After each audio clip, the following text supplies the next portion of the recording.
Hey, welcome, Jonathan. Hey, thanks for having me. Well, awesome. Well, I appreciate you taking the time here. Really wanted to chat about AI and real estate, but mainly around, the topic of quick wins. I think a lot of people get sort of wrapped around the axle on where to start. Things are changing so fast, and I know you are definitely an expert in the space, but maybe a quick introduction, and then we jump right into it. Yeah, and thank you again for having me. So, my name is Jonathan Buckelew. I've been in the real estate private equity space for over a decade, and I've been obsessed with technology almost since the beginning and how backwards our industry has been. And when AI came out a couple of years ago, I started diving into it a lot to the point where I'm now building a lot of different tools. I'm the head of an asset management team. We've got 75 properties here in New York City. And in addition to that, I've launched a AI educational platform where we're teaching the commercial real estate community how to use AI, how to get quick wins, like you said, how to implement AI at a mid to larger size organization, et cetera. So it's definitely exciting times. There's a lot of interest in real estate from prop tech to AI to whatever it may be. And most importantly, there's a lot of interest from us as commercial real estate professionals on wanting to adopt this technology. So it's such an integral time to learn this stuff because although as it's going to get more advanced and better features, better tools, I do feel like if you don't build that foundational knowledge now, you're going to be even more overwhelmed. So that's my goal, is to bring all this information in house into my asset management, property management teams, but also help the real estate community as a whole. Great. And yeah. So you are, in my perspective, sort of like that unicorn, right? So I always tell folks you could go to the market and you could find a ton of real estate people. You could probably go to the market and find a ton of AI and analytic and data people, but finding that intersection, that Venn diagram is hard. And I think that's a sweet spot where we're trying to sort of, part of this course and part of this video, we're trying to really help people kind of bridge the gap. So you've sort of nailed that sweet spot. And we've spoken to, a lot of groups that are large institution and then sort of mid-size and small. And, especially the large institutions, when we speak to them, they say, and I understand they need to come from a spot of like, we need to get through check every box on compliance. We need to do large analysis because, every investment they make has huge financial impact. Where the mid and small get to move faster. They get to really hit the quick wins a lot faster. So, I know you've been really in the world of like, fast iterating and providing value. So I'd love to hear from your perspective, like what are the top three, five things that you think somebody can start doing right away now? Yeah.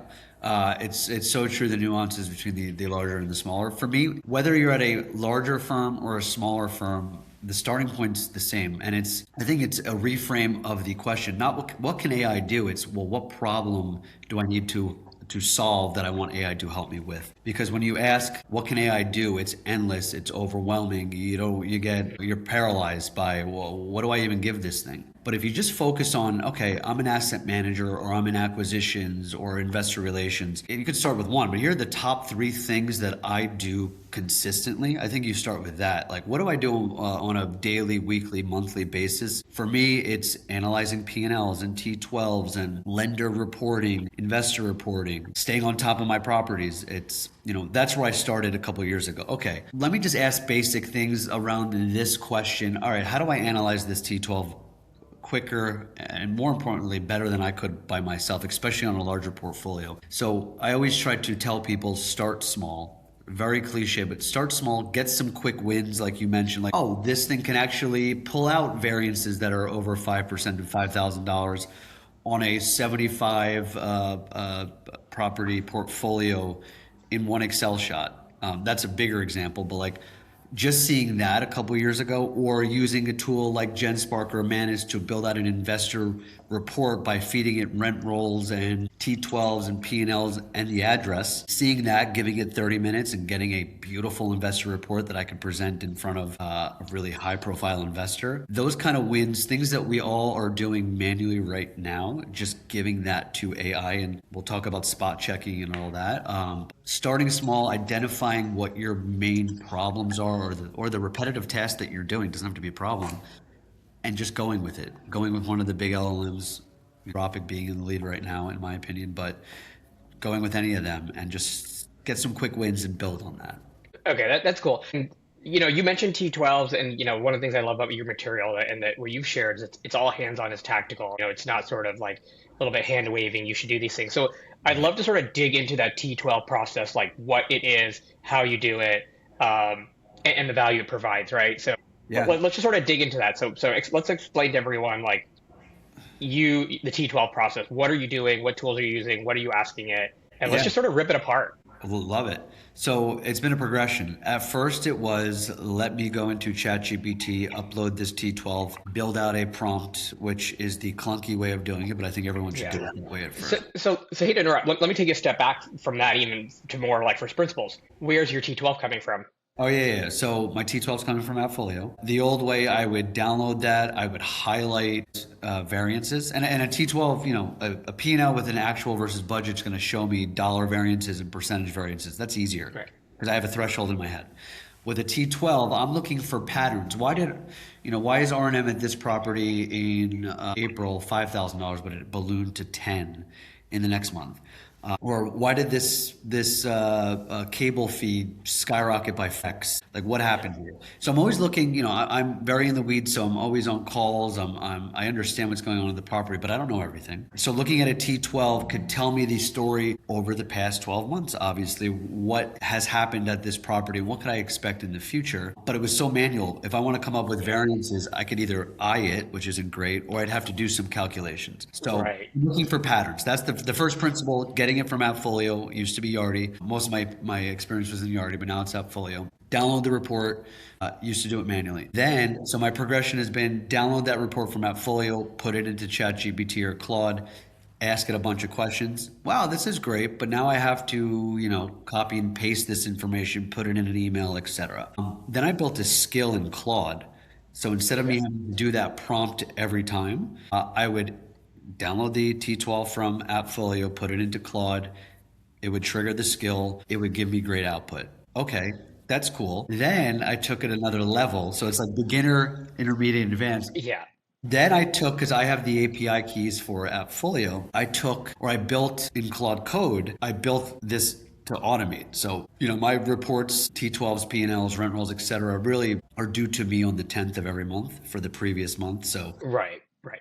April 10th, I'll have the March reports. I have now an automation that I built in Claude Code. And you say I'm at the intersection of tech and real estate. It's only because all these tools are so amazing that they allow me to become a quote unquote tech person. But so in Claude Code, I built an automation using the API keys with AppFolio that it automatically on the 10th of every month pulls that T12 in this example, will run the analysis automatically, will spit out a PDF of errors. So not even just analysis, errors that the accounting team, and I'm an ex-CPA, so I fed it some information, accruals that were missed, just accounts that were missed altogether. Why is there no interest expense in March? Right. That doesn't make sense. Spits that out and also spits out all these different patterns, variances, anomalies, exceptions, sends that to me and to my accounting team. And, the cliche thing again is, well, it saves me so much time, but it also uncovers so many more errors and things that I Right. find that I couldn't on my own. I've got 75 properties. I can't do that. So It's possible, yeah. And then you talk about groups that have 750, right? The right. scaling, and then the answer is to throw more people at it. But this is where there's a huge impact on like your AUM growing, but not having to add the headcount. Right. Uh, Exactly. so that's really interesting, right? So I want to sort of reiterate for everyone, right? So like everything you described there, you didn't do that in one shot in 1 hour. It's like you did it, you built something, you iterated, and you enhanced, and it's over a period of weeks, months, and you probably still have more roadmap to go, right? As you find these Oh yeah. findings. Oh yeah. It's synonymous with with working out at the gym. I always use this. I sound like a broken record. It is building that muscle. I was lifting 5 pound weights, then I went to 20. Now I'm at 50. I want to get to 100. And these tools allow me to do that. So yeah, there is so much more to go. But just what I've been able to do alone, even the beginner stage, that saved me time and pulled out exceptions that I wouldn't have seen. And then with each growth period that I've gone through, or each growth phase, it's just unlocked so much for me and my teams. It's not just me, it's the asset management team, property management, construction, leasing. We're all trying to use these tools together, and it's led by me. To try to just make sense of all the data that is out there and find patterns so we could increase, our NOI, increase the returns for investors, have them coming back for more, buy more deals, have the cycle and the vehicle keep going. So it's definitely unlocked a lot for us. Yeah, absolutely. And Also, that research, I'm sure you get emails weekly, monthly from your investors saying what's going on here, and that would usually kick off this huge like research exercise where now it's either pre-uncovered and you're prescriptive in saying we caught something, or the research exercise becomes significantly easier. Right. Oh yeah, absolutely. Just research for investors or lenders, but even just for me. Yeah. I've historically worked in the South, lived here in New York for 15 years, but I've historically worked on multifamily properties in the Southeast. So I know Alabama, Georgia, Florida, the Carolinas really well. When I joined my company about a year ago, this is all New York City deals. So although I've been a renter here and have lived here and have owned here, understanding the nuances of the outlook of the New York City market or the rules and regulations from HPD and DOB, what an incredible unlock it has been to use deep research in Gemini or ChatGPT to, especially about a year ago when I was just starting at this role, to understand the landscape in New York City and how that's supercharged my growth as the head of asset management. So research is an incredible unlock as well. And I knew we were going to run out of time. We only touched on like one use case here, and there's a ton more. I know you do. I just wanted to kind of wrap on two things here. One, as you build these skills out, as data is coming out, there's always the risk of like hallucination, bad data going in, even picking the wrong tool, right? Maybe you pick Gemini over Claude and you get different results. What is sort of your approach on like sort of solving for that? I think well, in terms of picking the right tool or not, it's trial by fire. I've got a stable of 5 to 10 tools that I've battle tested. 3 of those 10 I probably use the most are like Claude, Manus, and I'd say Gemini. But it took time. It's understanding which tools are better for which. If I've got a huge PSA or PCA, I know that I'm not going to ChatGPT or Anthropic for that. I'm going to Gemini because it processes the most, it has the highest context window, etc. And I've gotten the best output. So it's really battle testing it. But your question about accuracy and thresholds and what I'm willing to live with, etc. I think everybody should have this analysis. It depends on the task, right? Going back to the T12 thing, if I'm 90% of the way there and there's 10% that maybe I miss or that I have to do manually, great. The stakes aren't that high. If it's a new acquisition and we're doing an underwriting model, 90% is not good enough because that 10% error could mean us overbuying. And when we try to sell this thing 5 years from now, we're underwater because, we overestimated NOI growth or whatever it may be. So Right. It really depends on what the task is, what the output you want is. But yeah, I kind of have this test. It's what it is, but also how do I feel after I've done it? If I get this output and I want to throw my computer against the wall because I have to keep going back to it and it's not giving me what I want, we're not there. 50% is not going to cut it. 60% is not going to cut it. But if I'm close to 90 on these lower priority, stakes not being as high, I'm really great with that. And I'm always striving to get higher. But yeah, when it comes to the higher priority things like buying a new deal, selling a deal, interactions with lenders, etc., very small room for error. And that's where we all jump in and look at every input for the most part. Okay.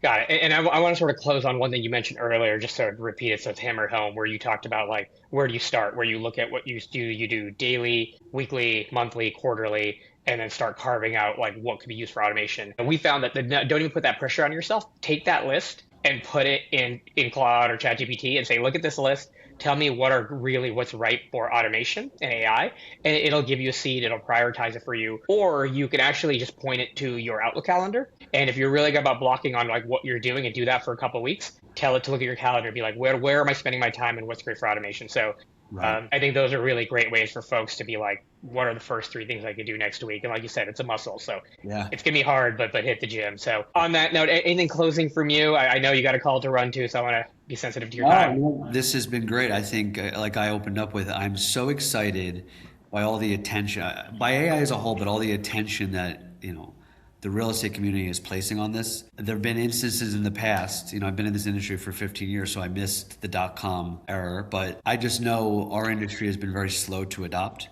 But the amount of people that I've spoken to, both at small companies, large companies, executives, low-level employees, et cetera, everybody is trying to understand this. We don't want to be left behind as an industry, and we're going to be better off because of that. So I'm very excited by that, and I love all the stuff that you're doing, and this program's great. And I'll close on that. Cool. Well, we'll provide a link to your education platform, which is great, to anyone that watches this video, wherever it gets published. So again, Jonathan, thanks so much for taking the time, and I'm sure we'll have part 2, part 3 of this going on as we go. Awesome. Thank you. All right, man. It was great catching up.